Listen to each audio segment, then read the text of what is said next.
من لا نبي بعده أما بعد فأعوذ بالله من الشيطان الرجيم بسم الله الرحمن الرحيم هو الذي أرسل رسوله بالهدى ودين الحق ليظهره على الدين كله وكفى بالله شهيدا محمد رسول الله والذين معه أشداء على الكفار رحماء بينهم قال النبي صلى الله عليه وسلم أرحم أمتي بأمتي أبو بكر أو كما قال النبي صلى الله عليه وسلم آمنت بالله صدق الله العظيم. عزیزان محترم، قابل تکریم اسٹیج پر تشریف فرما معزز علماء کرام، دور دراز سے تشریف لانے والے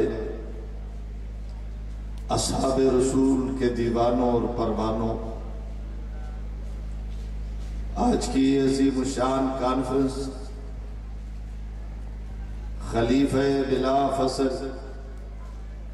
خلیفۃ الرسول حضرت ابو بکر صدیق رضی اللہ تعالی عنہ کے نام نامی اسم گرامی سے معنون ہے۔ مجھ سے قبل جید علماء کرام خطباء اہل سنت اس عنوان پر اپنے خیالات کا اظہار فرما چکے ہیں۔ خصوصاً ابھرتے ہوئے خطیب، ہر دل عزیز شخصیت حضرت مولانا مفتی فرید اللہ صاحب چترالی بہت خوبصورت انداز میں اپنے خیالات کا اظہار فرما چکے ہیں۔ میں بھی چاہوں گا عنوان کو سامنے رکھتے ہوئے چند گزارشات آپ کے گوش گزار کر سکتے۔ عزیزان محترم، رحمت عالم صلی اللہ علیہ وسلم نے جب اس کائنات میں قدم رکھا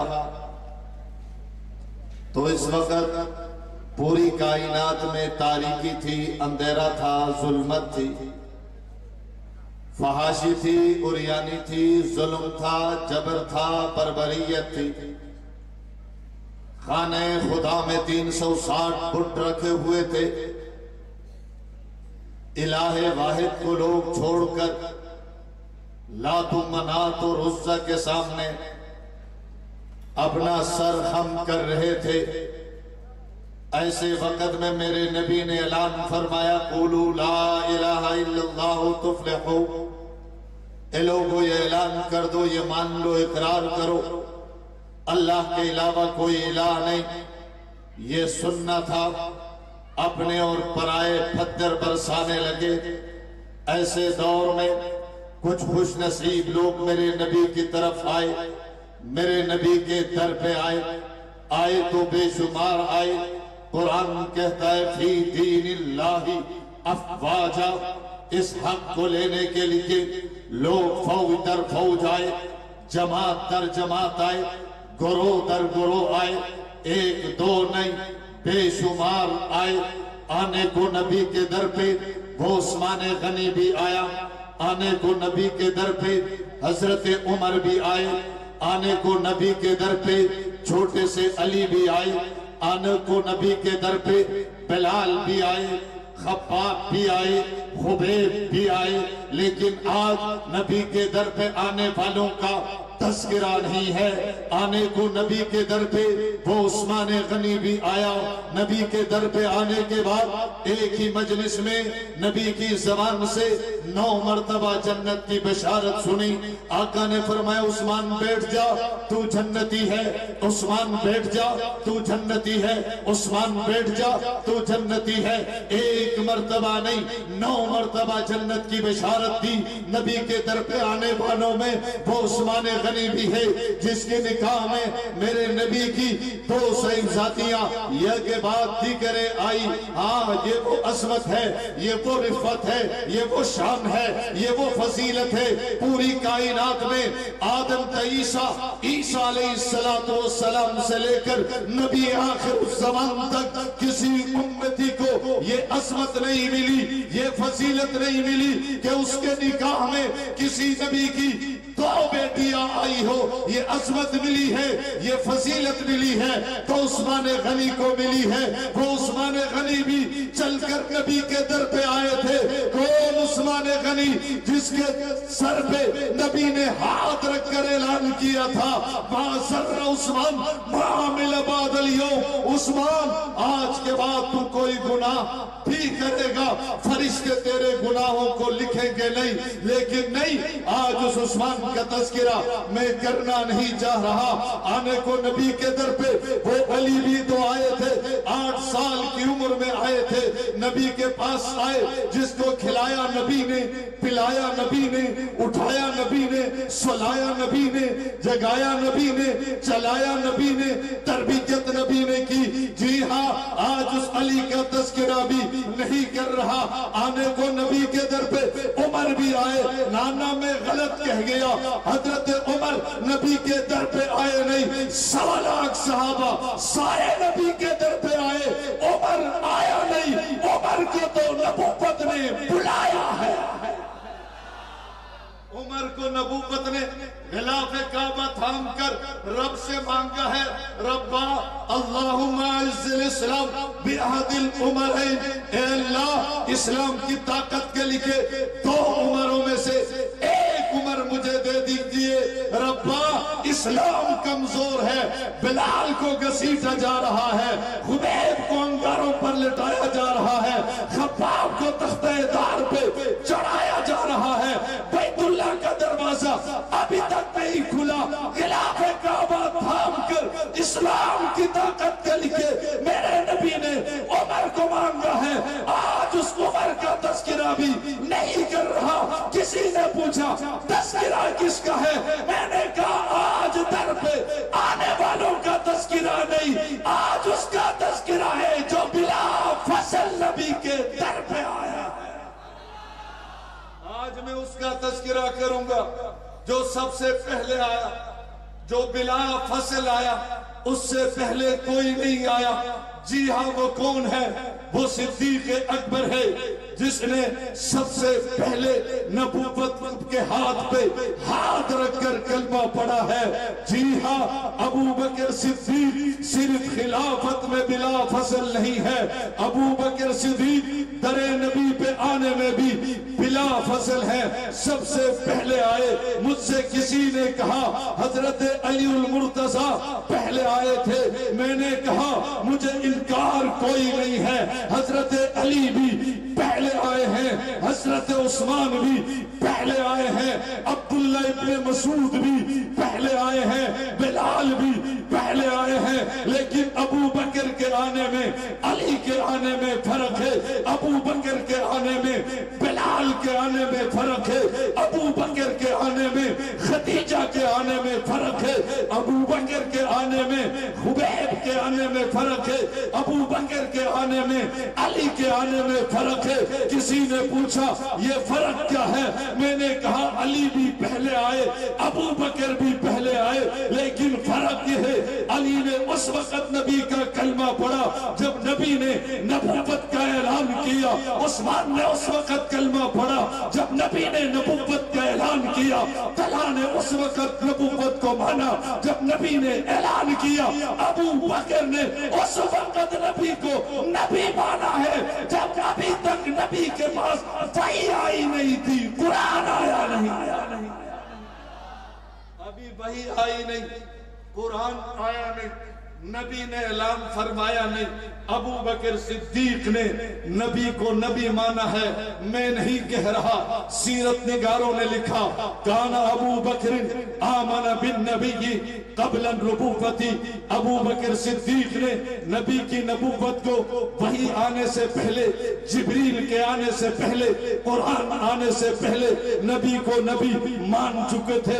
کسی نے پوچھا یہ کیسے ہو سکتا ہے؟ قرآن آیا نہیں، جبریل آئے نہیں، وحی آئی نہیں، ابو بکر نے نبی کو نبی کیسے مانا؟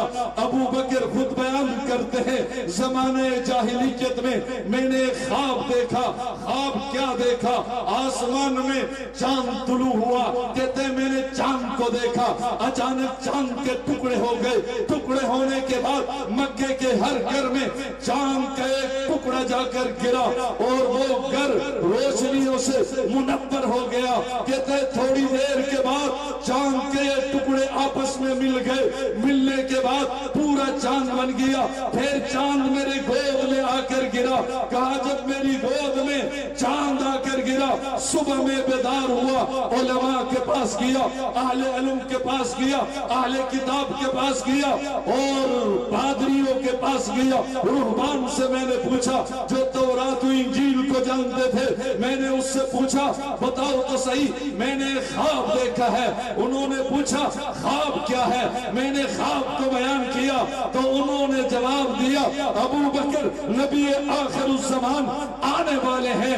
جب نبی آخر الزمان آئیں گے جس کے ظہور کا ہم سب کو انتظار ہے، کہا سب سے پہلے خواب کی تعبیر یہ ہے، سب سے پہلے اس کا کلمہ بھی آپ پڑھیں گے، دنیا سے جانے کے بعد اس کے پہلے خلیفہ بھی آپ بنیں۔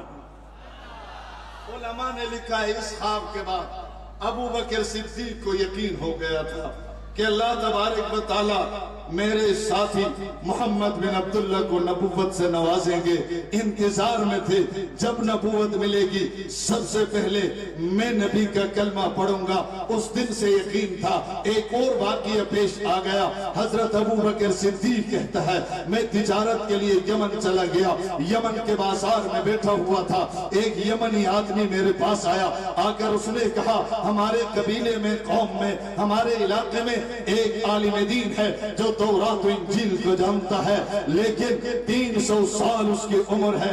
ابو بکر صدیق نے کہا مجھے لے جاؤ، میں اس سے ملنا چاہتا ہوں۔ ابو بکر صدیق خود بیان کرتے وہ مجھے لے کر چلا، میں اس کے پاس پہنچا، اس عالم دین کو سلام کیا، اس نے سلام کا جواب دیا، پھر اس نے مجھے بٹھا کر اس نے میرا نام بتایا، والد کا نام بتایا، قوم کا نام بتایا، قبیلہ بتایا، علاقہ بتایا، شہر بتایا، بستی بتائی۔ میں حیران رہ گیا۔ میں نے اس شیخ سے پوچھا شیخ میری تیری پہلی ملاقات ہے، آپ مجھے نہیں جانتے، میں آپ کو نہیں جانتا، آپ نے مجھے نہیں دیکھا، میں نے آپ کو نہیں دیکھا، میرا نام آپ کو کس نے بتایا؟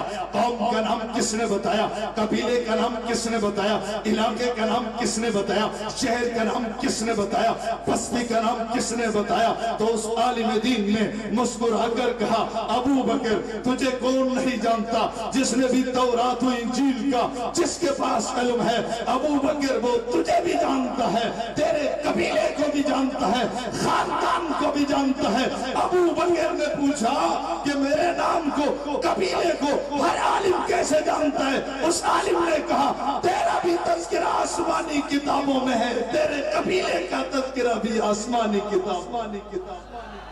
اس کے بعد ابو بکر صدیق کہتے ہیں اس عالم دین نے مجھ سے کہا قریب آ جاؤ، میں قریب چلا گیا، اس نے کہا اپنے پیٹ سے کپڑا ہٹاؤ، میں نے انکار کیا، اس نے اصرار کیا، بلا آخر میں نے کپڑا ہٹایا، اس نے پیٹ کو دیکھا، دیکھ کر کہا سبحان اللہ۔ میں نے پوچھا شیخ آپ نے کیا دیکھا؟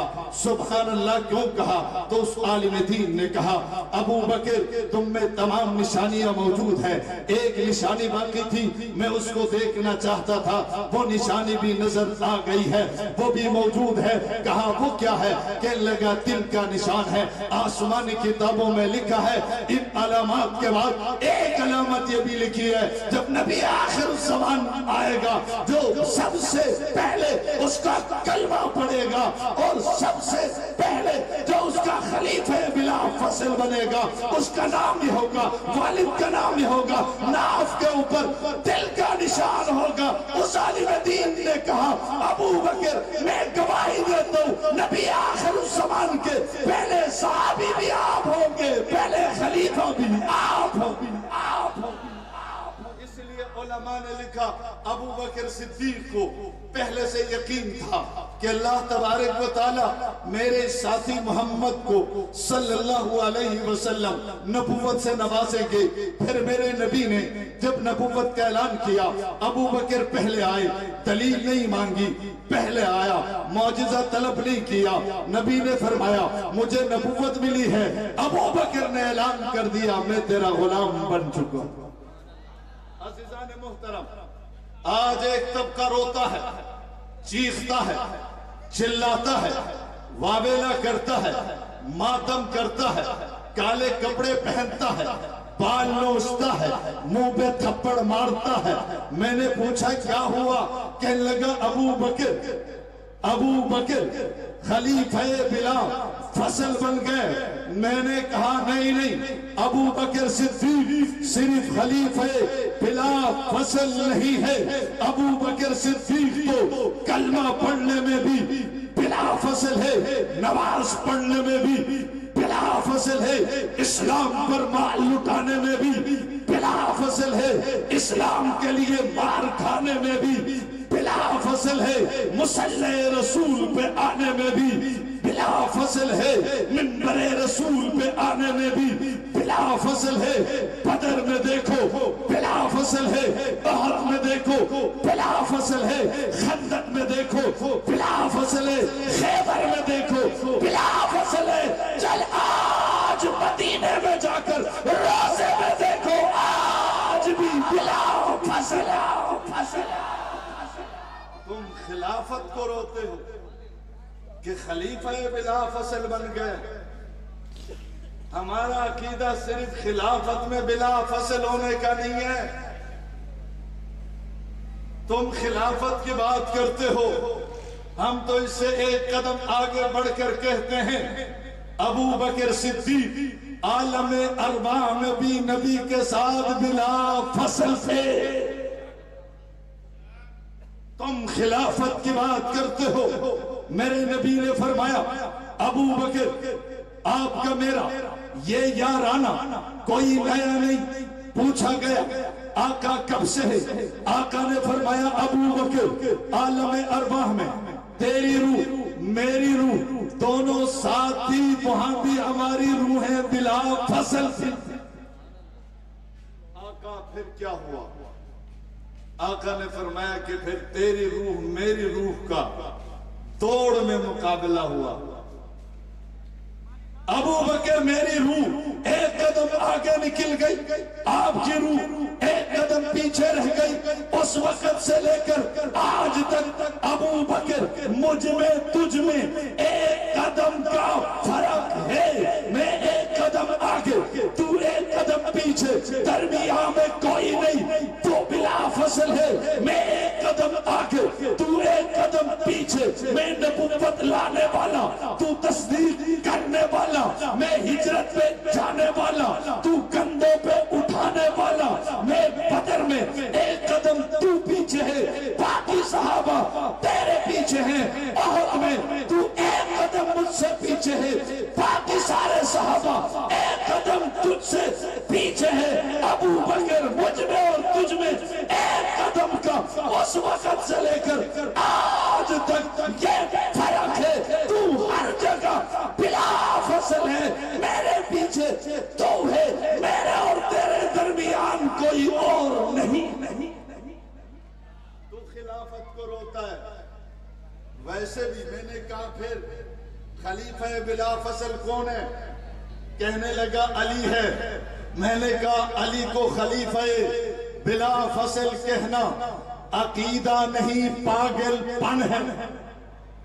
عقیدہ نہیں، زور سے جو کہتا ہے علی خلیفہ بلا فصل ہے وہ پاگل ہے۔ کسی نے پوچھا کیوں؟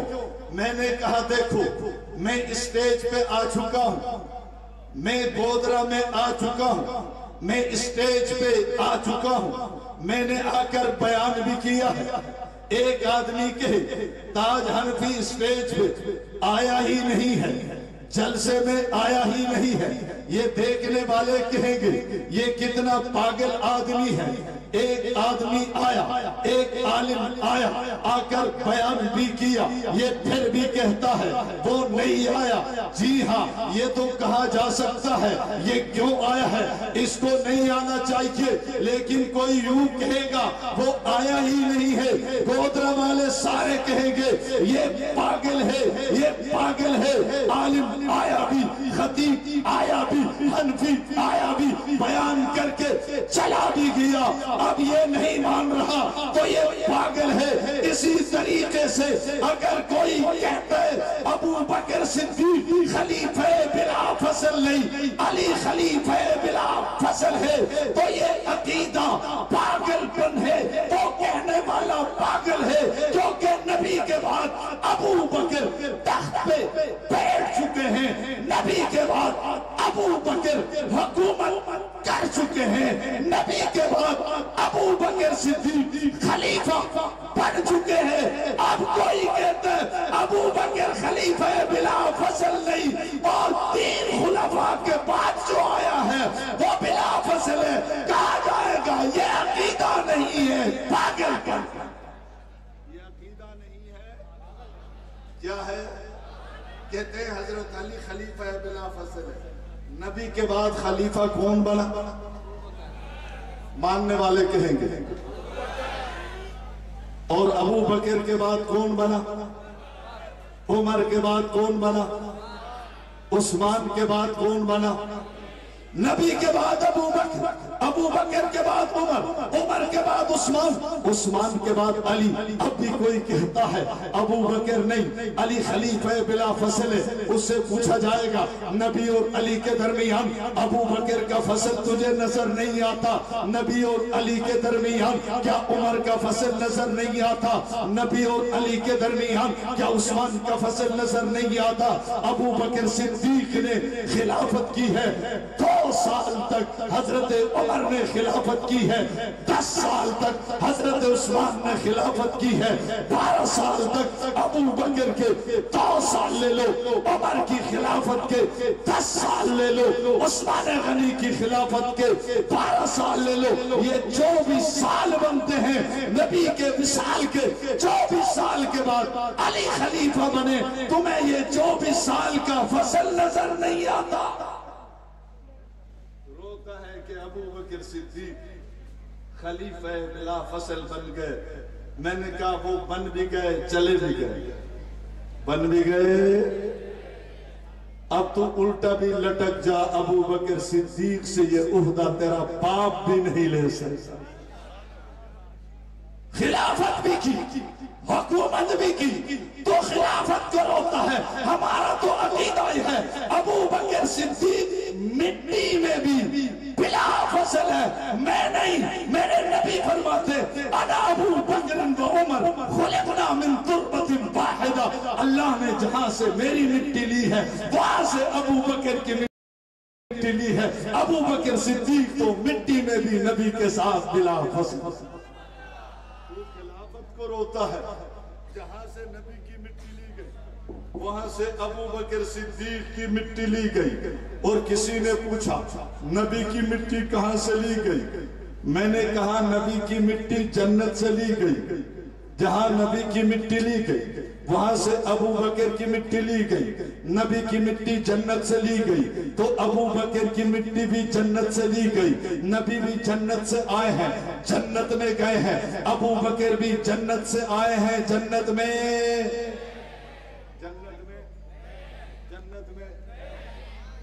دنیا سے جانے کے بعد ہر انسان کا پہلا قدم قبر میں ہوگا۔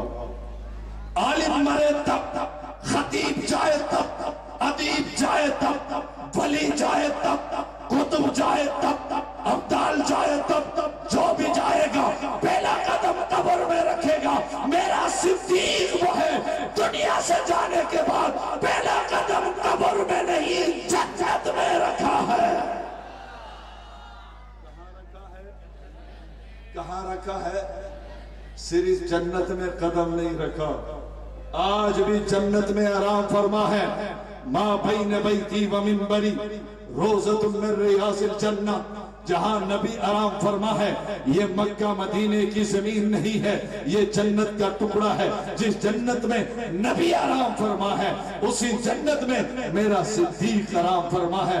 بلکہ مجھے کہنے دیجئے جنتی بہت آئے، آدم صفی اللہ کے دور میں بھی جنتی آئے، نوح نجی اللہ کے دور میں بھی جنتی آئے، ابراہیم خلیل کے دور میں بھی جنتی آئے، موسیٰ کلیم کے دور میں بھی جنتی آئے، عیسیٰ روح اللہ کے دور میں بھی جنتی آئے، میرے نبی کے دور میں جتنے صحابہ آئے وَكُلًّا بَعْدَ اللَّهُ الْحُسْنَى، وہ تو سارے ہی جنتی تھے۔ جنتی بہت آئے، جنتی بہت آئیں گے، لیکن انبیاء کے بعد چشم فلک نے ابو بکر جیسا جنتی نہیں دیکھا۔ کسی نے کہا کیسے؟ میں نے کہا ابو بکر صدیق کا آخری وقت ہے، وصیت لکھواتے ہوئے فرما رہے ہیں میرے انتقال کے بعد میرے جنازے کو لے جانا، امیر المومنین خلیفہ بلا فصل جانشین رسول کہاں لے جائیں؟ کہا جنت کے دروازے میں لے جاؤ، جنت میں داخل نہ کرنا، جنت کے دروازے پہ رکھ دینا، روضۃ من ریاض الجنہ کے دروازے پہ رکھ دینا۔ لے جایا گیا، جنت البقیع نہیں بلکہ روضۃ من ریاض الجنہ کے دروازے پہ رکھ دیا گیا۔ انتظار میں ہیں، حضرت عمر دیکھ رہے ہیں، حضرت علی بھی موجود ہیں، صحابہ بھی موجود ہیں، اہل بیت بھی موجود ہیں، امیر المومنین خلیفہ بلا فصل جانشین رسول حضرت ابو بکر صدیق اب جنت میں قدم رکھ رہے ہیں۔ ابو بکر صدیق نے کہا تھا جنت سے آواز آئے، جنت کا دروازہ کھل جائے تو مجھے جنت میں داخل کر دینا، اگر آواز نہ آئے، بلاوا نہ آئے، جنت البقیع میں لے جا کر دفن کر دینا۔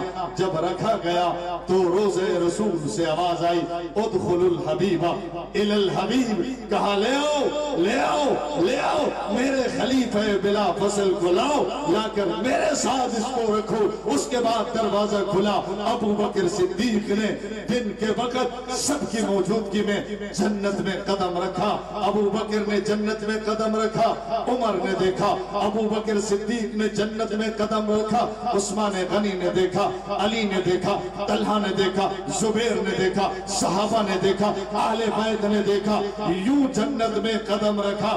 جنتی بہت ہے، ابو بکر صدیق جیسا جنتی چشم فلک نے نہیں دیکھا۔ جی ہاں، ابو بکر صدیق تو ہر جگہ بلا فصل نظر آتے ہیں، تو صرف خلافت کو روتا ہے۔ ہجرت کی رات تو نے نہیں دیکھا، ابو بکر صدیق نبی کے ساتھ نکلے، نبی آگے ہیں، صدیق پیچھے ہیں، درمیان میں کوئی نہیں ہے، یہاں بھی بلا فصل ہے۔ کیا تم نے مسجد میں آنے کو نہیں دیکھا؟ آقا نے مسجد میں قدم رکھا، ابو بکر صدیق نبی کے ساتھ ہیں، بلا فصل ساتھ ہیں۔ ایک دن دنیا نے یہ منظر بھی دیکھا، میرے نبی نے جنت میں قدم رکھا اور میرے نبی کا ایک ہاتھ صدیق اکبر کے کندھے پر تھا، اور مسجد میں قدم رکھتے ہوئے صدیق اکبر نبی کے ساتھ بلا فصل تھے، درمیان میں کوئی نہیں تھا۔ حضرت علی پہلے سے مسجد میں تھے، مسکرا اٹھے، حضرت علی جب مسکرا اٹھے، آقا نے پوچھا علی میرے بھائی مسکرائے کیوں ہو؟ حضرت علی نے عرض کیا آقا خوبصورت تو آپ پیسے بھی ہیں، آپ روزانہ مسجد تشریف لاتے ہیں۔ کہاں تشریف لاتے ہیں؟ آپ روزانہ مسجد آتے ہیں۔